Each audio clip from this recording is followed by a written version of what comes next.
Frères et sœurs, que la paix et la grâce de notre Seigneur et Sauveur Jésus-Christ soient avec vous.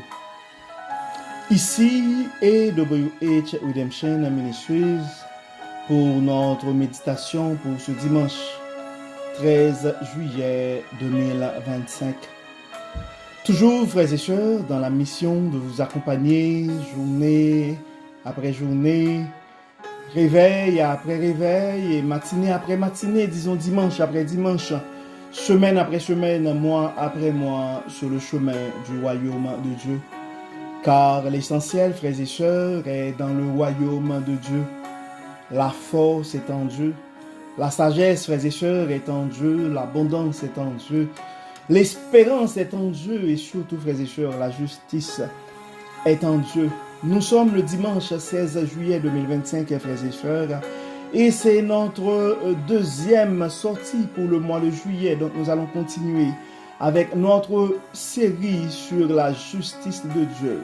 Donc pendant le mois de juillet, nous allons voir la justice de Dieu. Donc le dimanche dernier, nous avons inauguré notre série avec le message intitulé « La justice de Dieu, source de vérité et d'équité ».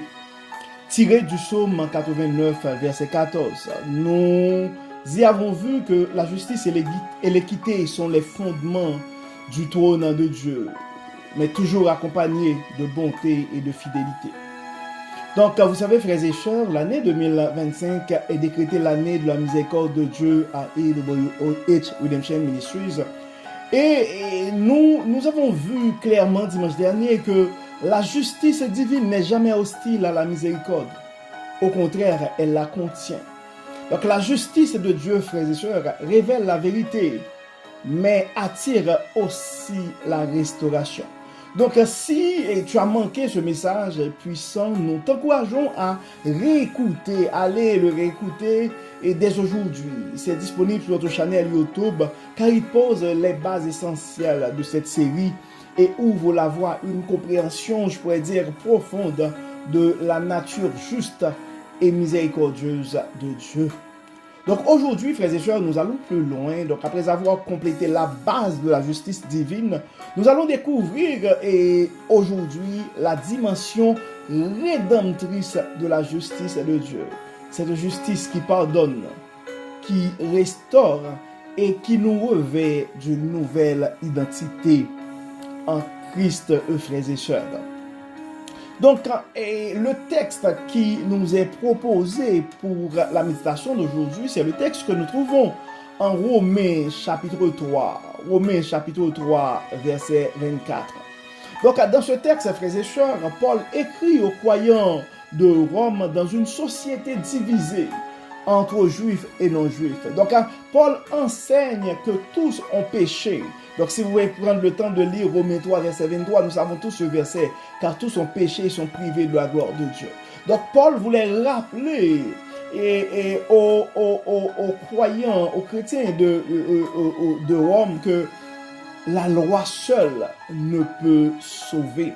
Donc, malgré, en Romains 3, verset 24, donc, Paul voulait montrer aux chrétiens de son temps que malgré notre condition, nous sommes justifiés gratuitement, sans mérite, par la grâce, grâce à la rédemption de Jésus-Christ. Donc, il faut comprendre, frères et sœurs, que cette déclaration de l'apôtre Paul retire au péché son pouvoir de condamnation et nous ouvre un chemin de réconciliation avec Dieu. Et il y a un commentaire de John A. Stott et que j'aime beaucoup. Il affirme que la justice de Dieu ne fait pas que nous absoudre, elle nous adopte. Donc, la justice de Dieu, frères et sœurs, nous donne une nouvelle identité. Parce que notre nature pécheresse est comme tombée à travers la justice et de Dieu. Donc, nous allons regarder surtout aujourd'hui, frères et sœurs, la justice rédemptrice de Dieu.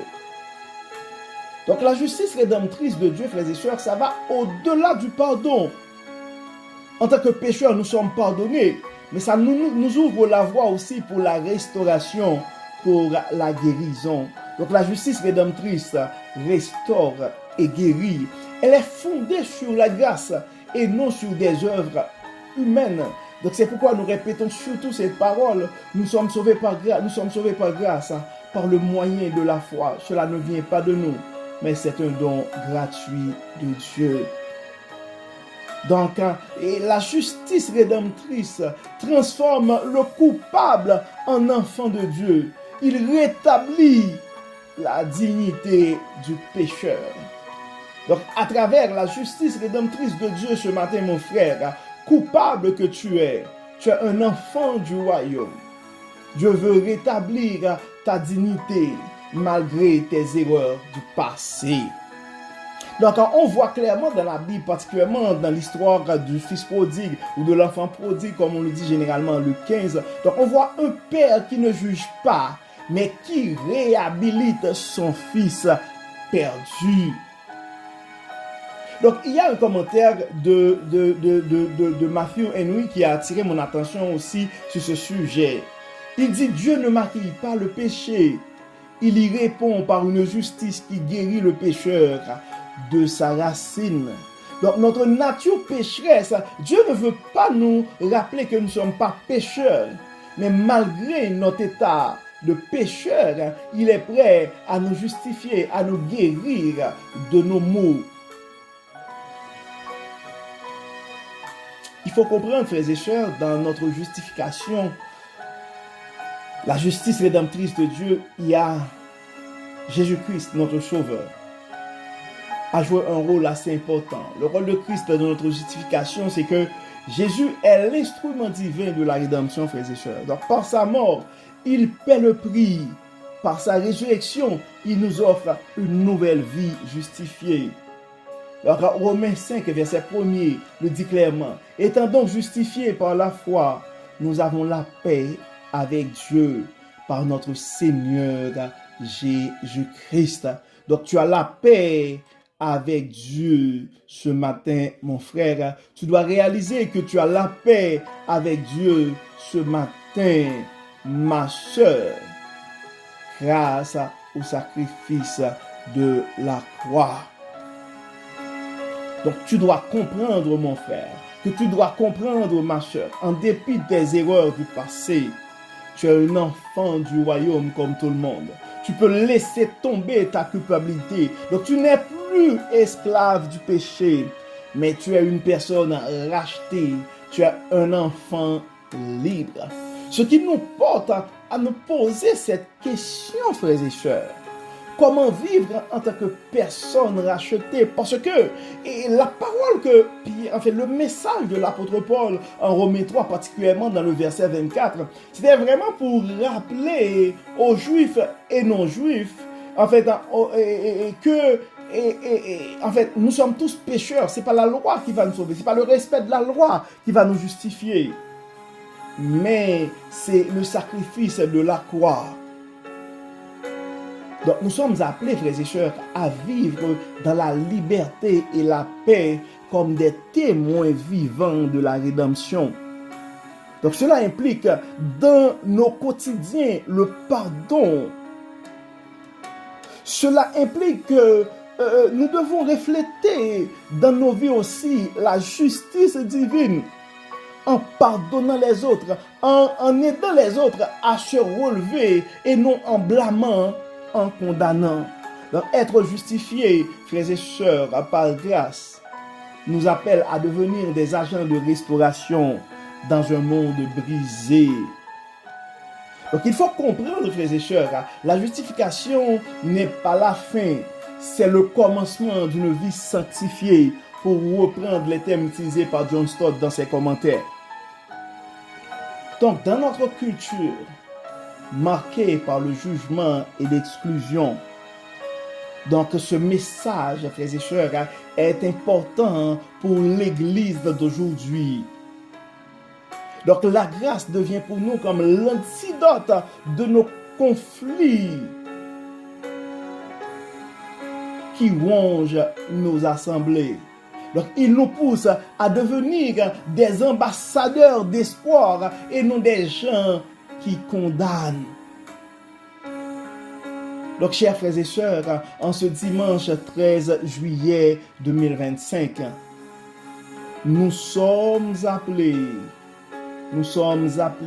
à cultiver dans nos quotidiens la justice rédemptrice, c'est-à-dire la justice qui restaure, la justice qui guérit.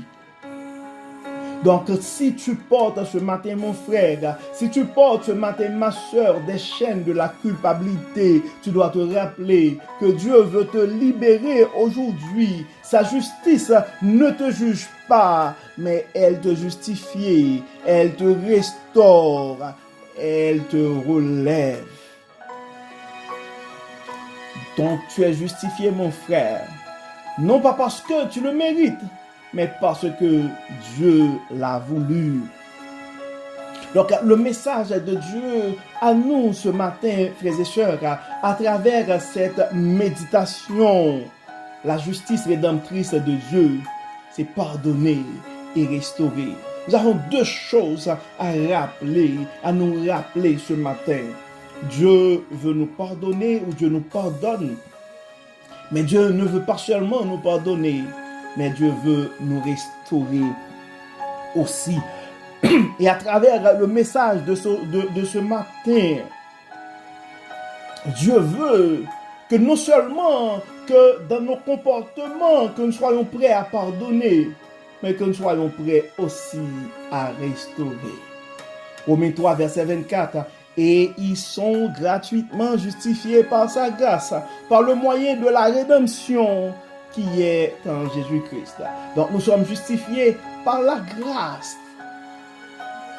Nous sommes justifiés par la justice rédemptrice de Dieu, frères et sœurs. Cette justice qui nous pardonne et qui nous restaure. Cette justice qui nous appelle à pardonner et à restaurer. Je ne sais pas dans quel état tu te sens ce matin dans ton parcours sur le chemin du royaume. J'espère que tu vas recevoir ce message de la justice rédemptrice de Dieu. Oui, Dieu veut dans sa justice et veut t'exposer tes péchés, mais pas pour te condamner, pas pour te diminuer, mais pour te pardonner, mais aussi pour te restaurer en te donnant une nouvelle identité en Christ. Donc, tu es un enfant du royaume, mon frère. Tu es un enfant du royaume, ma soeur. Et grâce à cette justice rédemptrice, tu peux avoir une nouvelle vie ce matin, comme l'apôtre Paul l'a si bien dit. Les choses anciennes sont passées. Et voici toutes choses sont devenues nouvelles. Donc, comme d'habitude, frères et sœurs, ce matin, nous allons prier. Nous allons prier pour remercier Dieu pour sa justice rédemptrice, pour sa justice qui nous pardonne, pour sa justice qui restaure aussi.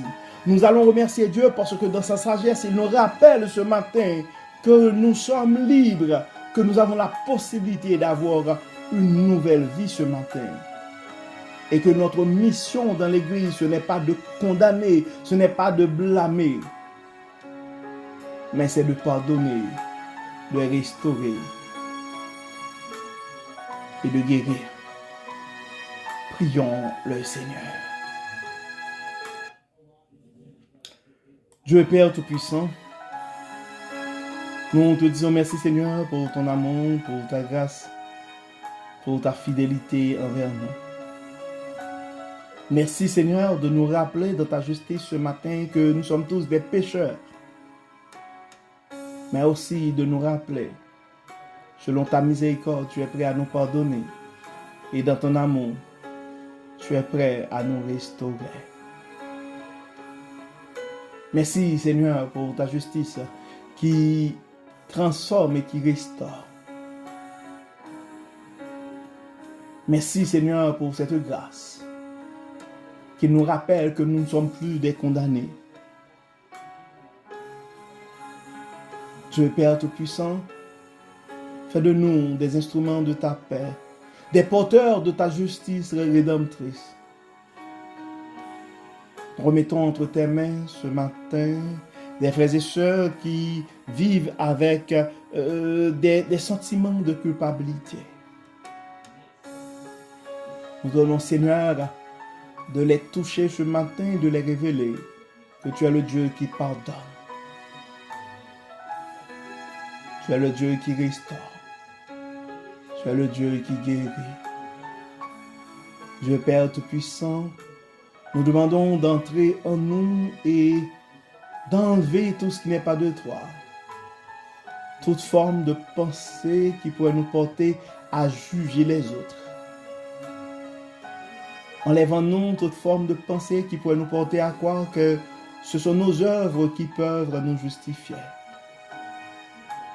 Merci Seigneur de nous aider à comprendre et à être conscients de notre nature pécheresse et de nous rappeler que c'est ta justice rédemptrice qui nous accorde une deuxième chance.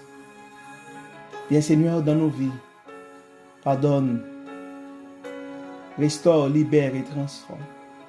Nous avons ce matin des frères et sœurs qui sont non seulement qui ont l'esprit troublé, mais qui sont malades aussi dans leur corps. Nous demandons dans ton amour, dans ta grâce, de les toucher. En toute puissance, Seigneur, nous demandons de guérir non seulement des âmes, mais des corps aussi, des corps malades. Nous avons des frères et sœurs qui ont des soucis financiers. Nous demandons dans ta plus grande abondance de les toucher. Nous avons d'autres qui ont peur et qui se posent plein de questions par rapport à leur avenir. Aide à ces frères et sœurs de se rappeler ce matin qu'ils sont des rachetés, qu'ils sont des enfants du royaume.